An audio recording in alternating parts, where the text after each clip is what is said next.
Hello everyone, my name is Nipulula Rasuti Resya Putri, MNPM 0026. I am from 3A class. Now I would like to present my material in Unit 6. My material is the phonology of English. First, I will continue with syllables. The phonology of English Unit 6. Syllables. Syllables are made up of phonemes, and a syllable is the basic unit of English pronunciation. Normally, a syllable is produced in a single pulse of breath. A clear example is that the word famous consists of the syllable. The core element of a syllable is a vowel, which is sometimes called the peak of a syllable. The element that precedes the peak of a syllable is called onset. Following the peak of a syllable is called coda. For example, the word time, term is a syllable in which the onset is the peak is all, and the coda is It should be noted the vowels can stand on their own in a syllable without consonants, but consonants must have a vowel to form a syllable. Consonant clusters. Consonant cluster is a group of consonants without vowel sound between them that exist in some language. A consonant cluster is 2, 3, or 4 consonant sounds in a row. For example, shut up, stop, slim, plan, glad. Unfortunately, learners of English as a foreign language, such as in Indonesian context, tend to add a syllable due to the problem in consonant clusters. Word stress. In a word of more than one syllable, it must be pronounced with one syllable more greatly stressed the rest. This is called word stress. Significance of word stress. A word which is wrongly stressed might cause unintelligibility.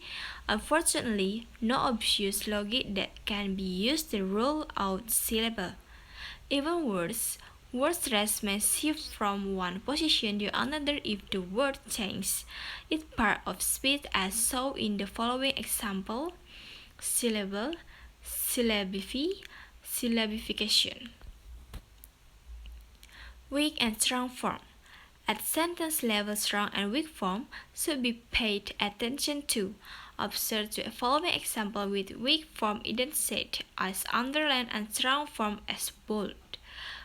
Was he in school yesterday? Yes, he was. Is there a letter to John? No, it's from him. Contraction and elision. Contraction are short form. Native speakers or English tend to use contraction when speaking, such as in the following examples. She's going home became she's going home. There are my friends become they're my friends. Meanwhile, elision involves shortening the length of a word, as shown in the following extra example. I know this land ain't much good. Never was much good except for grazing. A man can win his thought too.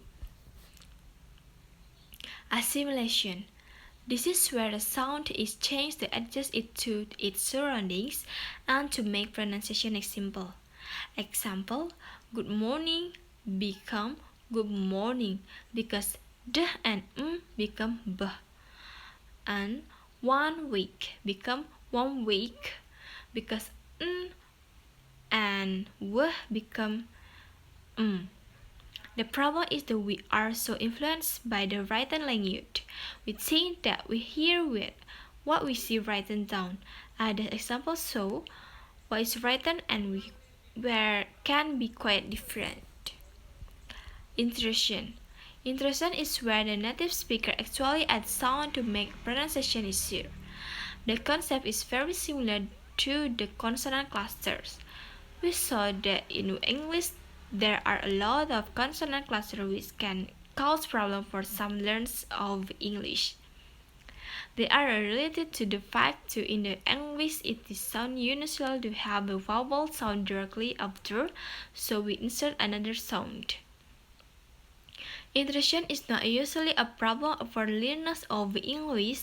However, due to correct fluency and good accent, it's worth doing exercises that focus on this feature. Blurring of word boundaries. So we have conference main feature of symbolization in the cream of speech, weak form, contraction and elision, assimilation and intrusion. The blurring of boundaries between the word parrots plus it plus the m and plus or can lead us to the single word paracetamol. As a final check of feature of complication in the stream of speech and the blurring of boundaries, try the text which draws sample from a humorous examination of spoken English given in the little book called Correct Way to Speak Bristol. Suprasegmentals.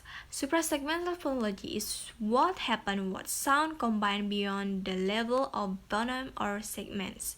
Suprasegmental phonology is concerned with the overall meaning of an utterance rather than that individual comprehends.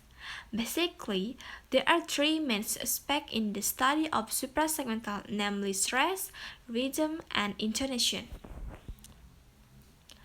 Sentence stress.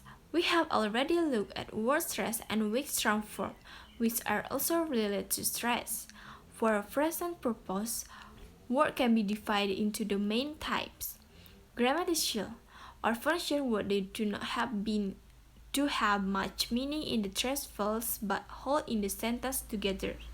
Lexical, or sentence words carry the main meaning of a sentence or utterance. They are usually noun, verb, adjective, and adverb. Those who are usually stressed. Rhythm. Rhythm is very closely related to stress. In English, possibly in some other language, there is generally a very regular rhythm in speech because English is a stress-time language. Namely, the space of time between the main stress are roughly equal, regardless of how many syllables there are in between. Implication for the classroom. Being aware of the importance of word stress, sentence stress, and intonation, the student should practice a lot. Word stress is notorious in a case of doubt. A good dictionary is to be consulted. With respect to sentence stress, it depends on which word carry the content information. Meanwhile, intonation is very much dependent on the attitude and meaning that want to be conveyed. Okay, that's all about my material. Thank you for watching. Bye.